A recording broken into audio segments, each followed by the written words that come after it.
Hello, my beautiful souls, for another episode of the Sacred Roots podcast.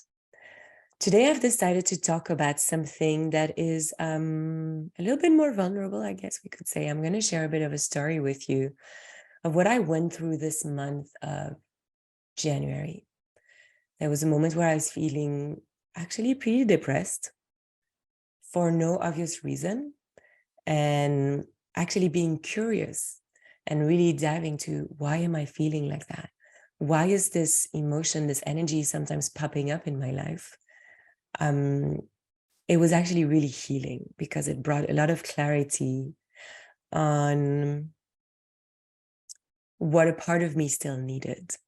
And now that I've done this work, I feel so much more whole. I mean, I have let go of so much this month of January. I'm going to dive into that as well. So much so that I was like, I need to cut my hair. I need to let go of my hair as really a way of symbolizing everything that I have let go of. And your hair also contains energy. And if you look at the chemicals and the molecules of your hair, you can trace back what kind of emotions you went through in that whole time that that hair was growing. And so I wanted to let go of that past somehow, because I feel that I'm really stepping into a whole new way of being, a whole new way of expressing myself that is more authentic. And one of the things that I am stepping into is being more soft. If you follow me on Instagram, you know that this is my word. Oh, I actually did a podcast on this as well. I forgot. The end of 2022, I did a podcast on softness, because this is my word for 2023. I learned to, or more, I know how to be strong. I know how to push through. I know how to show up. I know how to never explain, never complain. But I'm here to learn a different way of being in this lifetime, which is more around softness and honoring the softness inside of me, which I haven't honored for a really long time. I wasn't honoring my sensitivity. That's a whole other story. Maybe we'll get into it. Feels like it's coming through. Maybe that wants to be shared as well. And so I'm really learning to be soft and vulnerable. So I'm saying this because for the strong woman that I am, showing my vulnerability is very uncomfortable. And so this vulnerable story that I'm going to share, it might be a gift. It might be the medicine that some of you need to hear. And this is why I'm sharing it. But it's also medicine for me.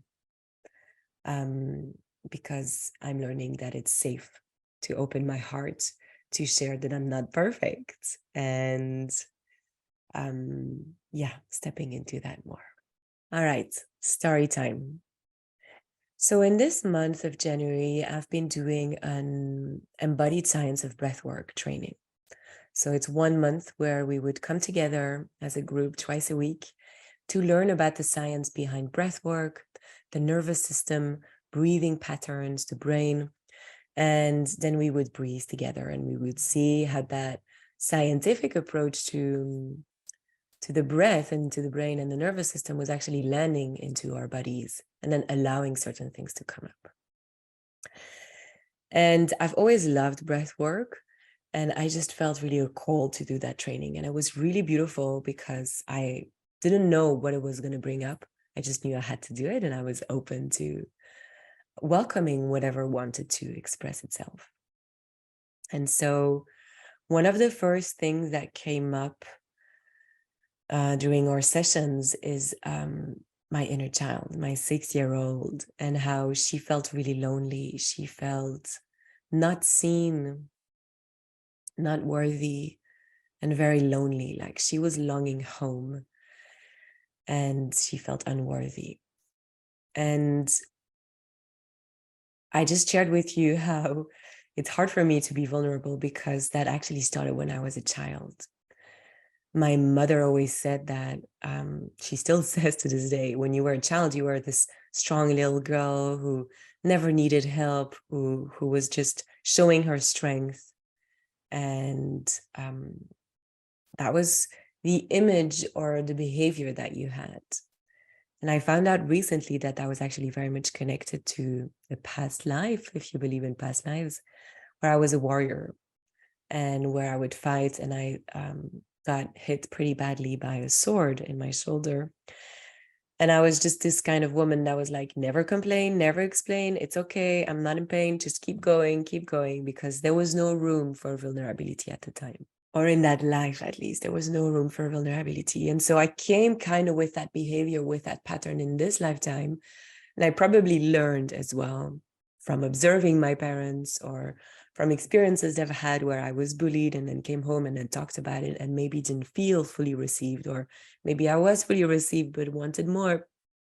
It doesn't really matter what created it, but I was just this little girl that was very, very, very sensitive, seeing a lot of things, feeling a lot of things, and just not expressing them, keeping it all to herself.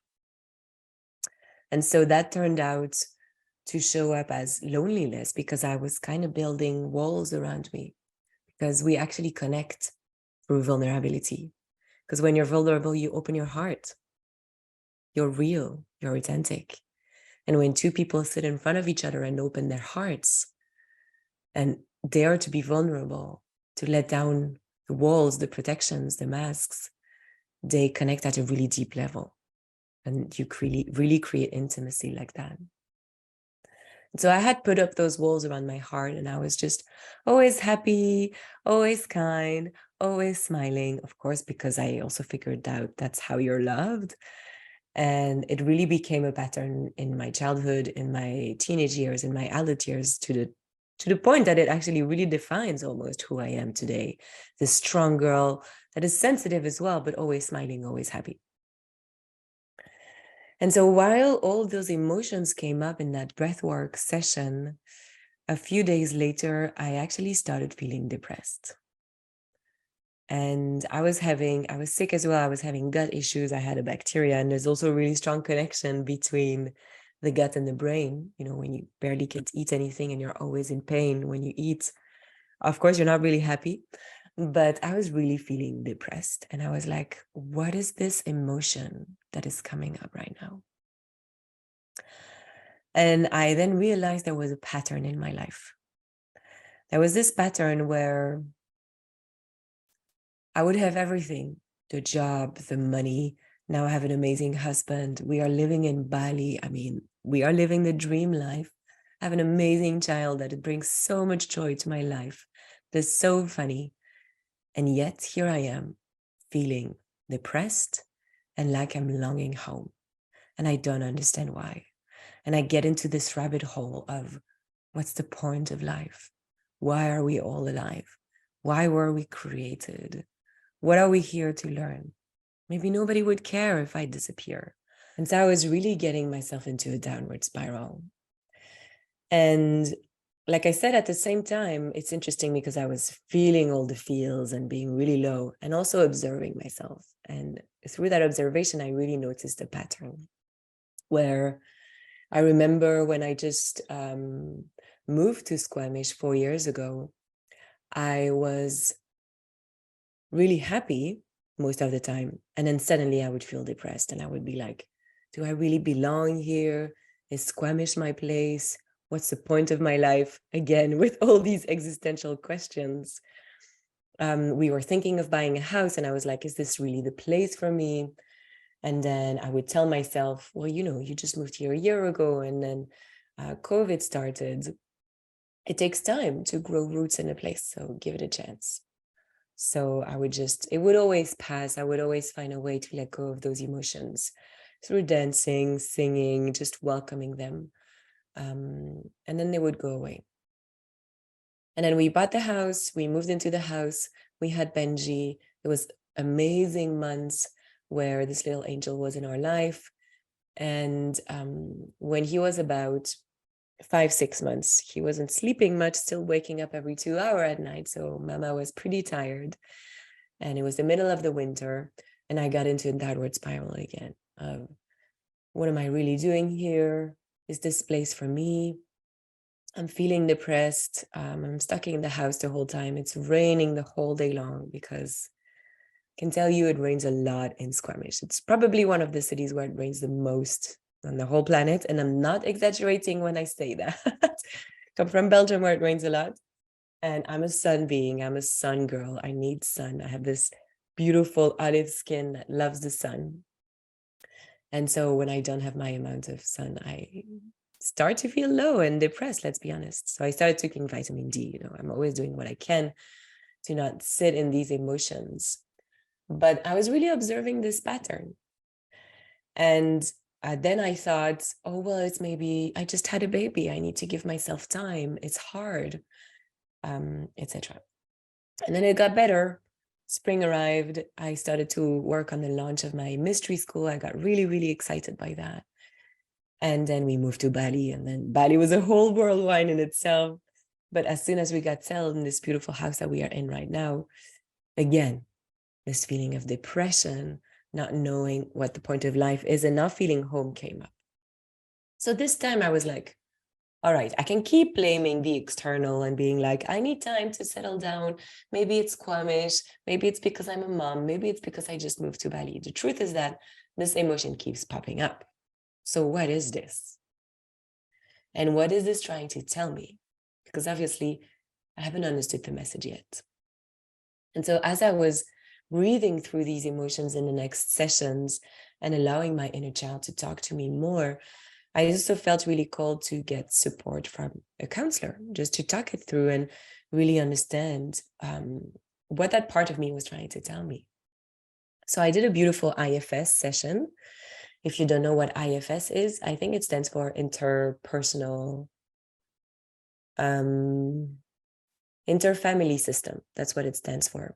And it's the idea that we have different parts within ourselves: the mother, the father, the baby, the protector, the ambition one, the loving one. And all these parts communicate with each other. And sometimes it's hard to reach parts inside of you because you have the protector. And so in this IFS modality, what you do is that you connect with the protector first. You talk with it. You have this internal dialogue led by a therapist. And then once the protector is happy to go, then you ask the protector to show you what is protecting. And so it was really beautiful because my protector was this iron feather that was slicing my head in two. And this iron feather was saying, you are not enough. And so it's interesting because every time that pattern of feeling depressed and longing for home came up, it would also bring emotions of really unworthiness and purposelessness. And I realized that every time something would happen, whether it's like a comment on a post or my sales not going as well as I want them to go, or a hard conversation with someone I love, it would trigger unworthiness in me. And then it would actually bring up that sense of being depressed and not feeling like I belong or not feeling like I'm home. So home for me is really that sense of just being fully myself and being with the people that I belong with. And so this IFS session bring up the feather who was telling me, you're not enough. Are you enough?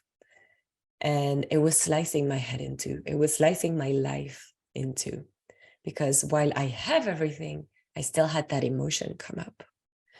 And it was, almost like a dissociation. It was weird. And so we worked with the feather, we talked with the feather, and then suddenly it became a red feather that was really feminine, very sensual, like a Moulin Rouge kind of feather. It changed texture and it said, all I want you to do is to dance. And it started dancing, getting out of my head, being really joyful. And then it went into my pocket. And then we asked the feather, can you show me who you are protecting? And there she was, the 6-year-old who was actually also connected to the 2-year-old. And the 2-year-old is, I didn't really have a clear image, so we connected with the 6-year-old, but the 2-year-old was there as well. And so when I was 2, my sister was born. And so I obviously felt something at that moment that I wasn't able to express because I wasn't able to talk. And I'm not here to blame anyone. It's nobody's fault, but it's my responsibility to take care of what it created inside of me. And so because my sister was born and then my mother probably took more care of her than she took care of me, that created something inside of me. That was then really more present when I was 6, because the emotion of that 6-year-old was, I don't feel seen. I don't feel loved really for who I am. I don't feel met. I feel lonely. And I'm longing for home. Even though I was home and that was all I knew, I was longing for home, my spiritual home, a place where there's only love, because I was actually feeling like I was lacking love. And that is just due to my sensitivity, because the truth is that I was receiving a lot of love. You know how it's very interesting, because I'm not here to blame my parents or anyone, but sometimes things happen and just the way we perceive them is very different to the reality. But we still need to take care of how we perceive them, because it's awakening something in us for a reason. And it can be connected to a wound, it can be connected to a past life.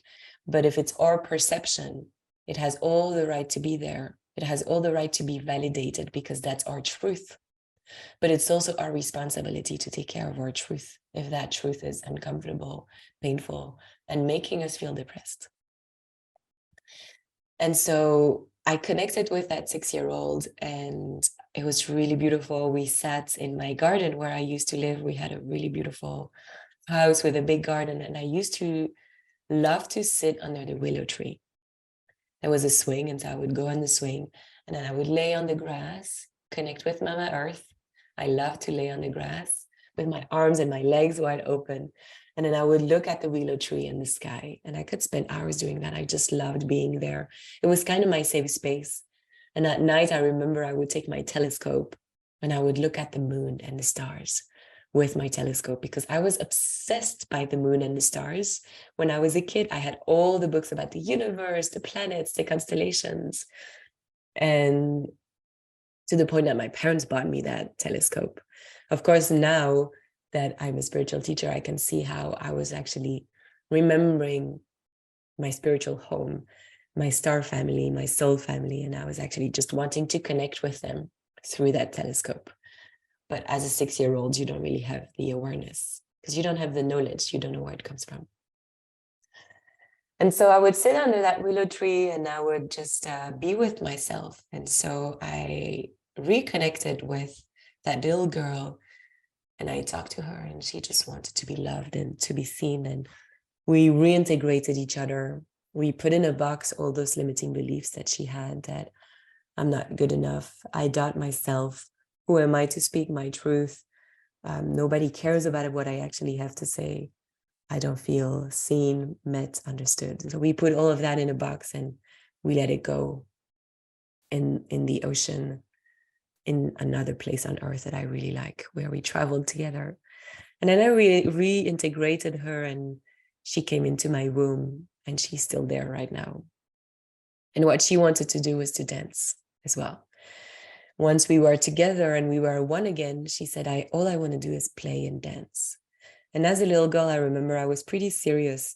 I was this wise girl. And that's how actually a lot of people remember me, just being calm, just being very mature, being very wise. And I wasn't actually really the wild child that I wanted to be, because I was just feeling and seeing so much that I didn't understand. And that was maybe too much to see for a child. But as I reintegrated her, now I really decided to measure the level of my success by the amount of moments that I have danced, loved, and played in my day. And I decided that a few weeks ago now, and it feels really good, because I can feel how she's playing much more, I'm playing much more in the mundane moments of life. When I'm giving a bath to my son and he's there pouring water from one cup to another, I put music on and I start to dance next to him. We did that yesterday, and it was really funny, because I was dancing and singing. And then when I would stop, he would be like, more, can you dance more? So then I would dance and sing more. And I would be like, okay, Benji, I'm getting hot now. No, more. So it was really sweet, because he loved it. And so my son is teaching me so much about play and playfulness and dancing and just being your most authentic self. And it's really a gift that I get to reintegrate the child inside of me, listen to what she needs, which is just dancing and playing and loving. She has such a big heart and she just wants to love.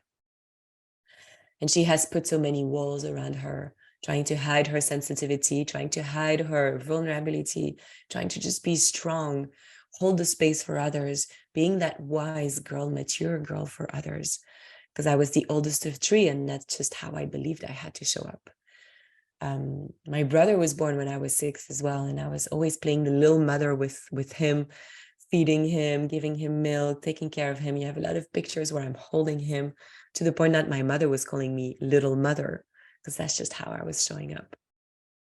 And while that's really, really part of who I am, I'm sure you felt that motherly energy when you listen to me, when you watch my podcast, my reels on Instagram, or if you watch my podcast on YouTube.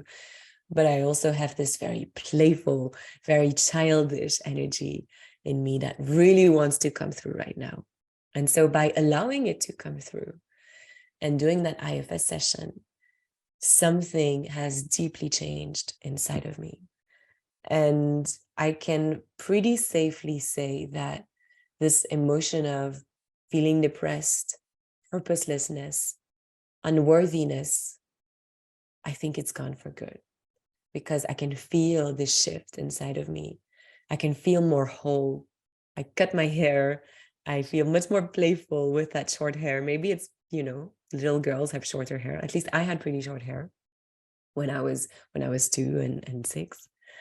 So yeah, I wanted to share this story with you because I think that sometimes, and especially in the past 3 years, there's been so much fear going on, we've all been through stuff that destabilized us, that were hard, things we had to let go of, maybe part of our identity that we let go of. And it's destabilizing, and we have all felt depressed at some point. And what do we do with that? So I love to take care of my emotions through, of course, welcoming them, giving all the space that they need, crying, punching, screaming, journaling. But then I also really like to use sound and vibration to bring my energy back up. I'm really sensitive to sound. As soon as I listen to the right song or sing, completely shifts my mood. And so whatever that is for you, I really hope you can have a sacred practice to fall back to, and a practice that brings you back into your center. Maybe it's just crying and journaling. Maybe it's dropping into breath and doing a breathwork session. Maybe it is singing, dancing like I do. And if you are also seeing that there is a pattern and that this emotion is coming up every once in a while for no obvious reason, there is a part of you that's trying to talk to you. Maybe it's a 6-year-old, maybe it's a 2-year-old. There's so much conditioning. As adults, we are so much of what happened to us between 0 and 7. And a lot of it is unconscious. And again, it's nobody's fault, but it's our responsibility to take care of it. And so I hope this episode resonated with you and might have brought some hope in your life. It's a little bit different than what I usually do, but I felt called to open my heart to you. Thank you for listening to me, and I will see you in the next episode.